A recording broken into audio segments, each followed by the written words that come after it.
Beacon Press Audio presents In Theory, Darling, Searching for José Esteban Muñoz and the Queer Imagination by Marcos Gonsalez. This audiobook is narrated by Marcus Zarco. Published by Beacon Press Audio, 2025. Introduction. Student, PhD, professor, theorist, stranger. It's all in my head, this imagined relation of intimacy, my fantasy of closeness to him. Never met, never known, never encountered flesh to flesh. He is photographs on a computer screen to me. He is a lecture recorded and uploaded onto the internet to me. He is words on a page to me. I turned to the biographical record in an effort to feel near. Born in Cuba in 1967 and raised in Hialeah, Florida, Cuban in the diaspora, attended Sarah Lawrence College in New York, where he studied comparative literature. In his senior year, he participated in what became known as the Westland Sit-In of 1989, a student occupation of an administrative building in protest of racial inequities at the college. He went straight from undergrad to doctoral studies at Duke University, studying, once again, literature. There he studied with the renowned queer theorist Eve Sedgwick, who later became his friend. In 1994, he received his doctoral degree in literature and, at the age of 26, became a professor of performance studies at New York University, where he would teach for nearly 20 years, an East Coaster through and through. In his lifetime, he wrote articles, edited anthologies, and published 2 monographs. He gave his works memorable titles like Feeling Brown, Feeling Down, and Hope in the Face of Heartbreak. Never boring.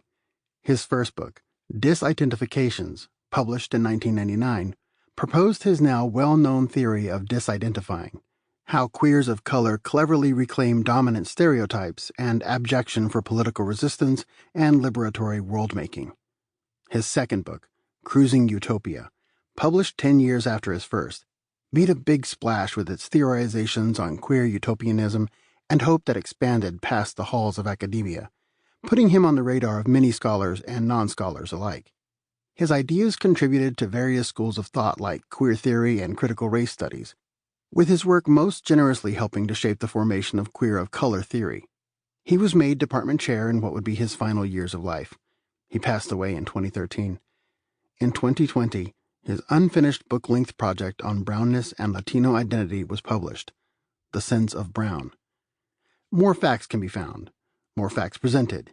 These facts are all I seem to have of him, but they do not create the closeness I desire.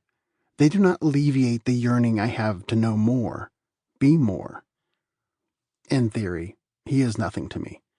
I should not feel the pull to him, but I do not let that prevent me from feeling my imagined intimacy. It is mine, true and passionately felt. So he is everything to me.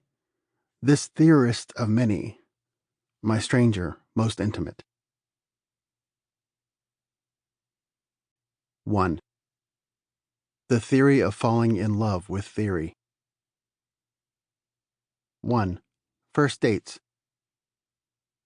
Return with me to the scene of the theorist as a college student, to José Esteban Muñoz in the late 1980s, before he's written his theories or published his treatises, long before I've discovered the thrall of the theorist's words.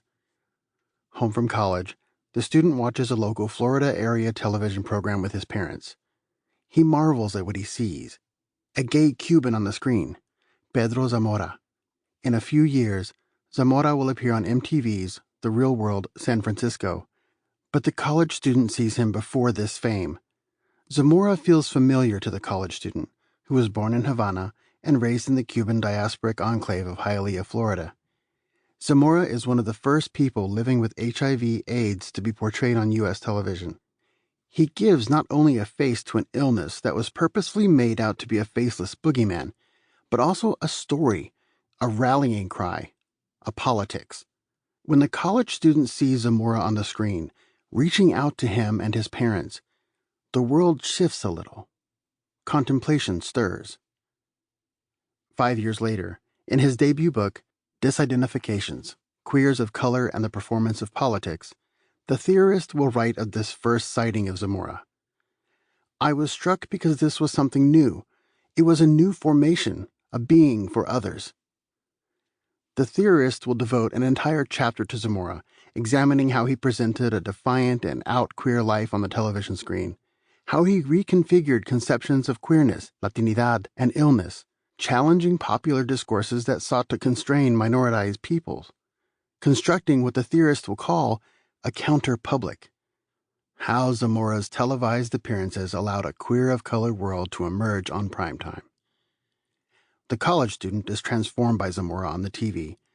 Zamora, a future muse for the theorist's critical eye. The theorist not quite yet a theorist, awash in the television glow. José Esteban Muñoz, lounging on a couch watching television. Prelude to the theorist he will become. Queers and college go together like peanut butter and jelly. I'd call it serendipitous, the encounter a queer kid has when they first step foot on their college campus. They know, almost instinctively, change is upon them. All the new people they will meet, all the new situations they will be in. Out with the old, in with the new. During my undergrad years in the 2010s, each time I returned to visit my family in my rural New Jersey hometown, I felt more and more different from them. Changed. I saw that the world wasn't as small as I'd once thought it was. What remained consistent, however, was watching television and films together as a family, plopped on our sunken-in couches. Our favorite genre? Horror. We loved the spectacle of possession films. But now, even old favorites like The Exorcist were new experiences for me, altered by my liberal arts education. I searched for hidden meanings in the movies, found larger socio-political critiques. My family didn't mind these interpretive essays. They indulged me in my readings. It was undeniable. College had morphed the small-town queer. My sensibility was brand spanking new. I couldn't sit on the couch watching horror films and not practice what my very expensive, funded by an array of high-interest loans that I am still paying back, will always be paying back, English degree had been teaching me: to overanalyze everything and anything. Queers love college because it's one of the first times in their lives when they are immersed in queerness, people experimenting with their sexualities and genders, freaky hairstyles, piercings, classes on literary postmodernism and the cultural significance of pop music, hooking up in dorm room boxes, making out in clandestine places on campus. Even the very strictly straight people dabble in the queer arts. College foments queerness, as it should. I first read Disidentifications as a college student. The book is a series of short chapters on queer of color performance and art, with case studies on the likes of Jean-Michel Basquiat, Isaac Julien, Ella Troiano, and Felix Gonsalez Torres, among others. In Disidentifications, Muñoz introduces his titular theory, disidentification, a way for minoritized subjects, in his case queer of color ones, to reclaim stereotypes used by the dominant public sphere to vilify or discipline us. Disidentifying, as a critical process, allows the minoritized person to repurpose the stigmatized image, trope, or category in order to create new relations, new desires, new ways of configuring the world. Disidentifying is the queer femme child crafting an affirmative image of themselves from starlets watched on TV, the non-white artists reclaiming racist imagery in their work, a butch person taking hypermasculine garb and making it their own. Disidentifying hijacks dominant meanings and symbols, exposing them for what they are and repurposing them for alternative political imaginaries. By doing so, he writes, disidentification is a step further than cracking open the code of the majority. It proceeds to use this code as a raw material for representing a disempowered politics or positionality that has been rendered unthinkable by the dominant culture.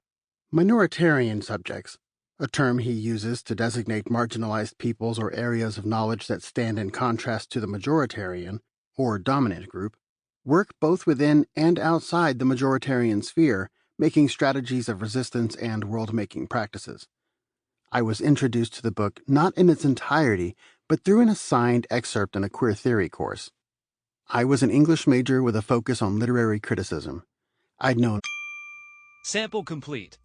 Ready to continue?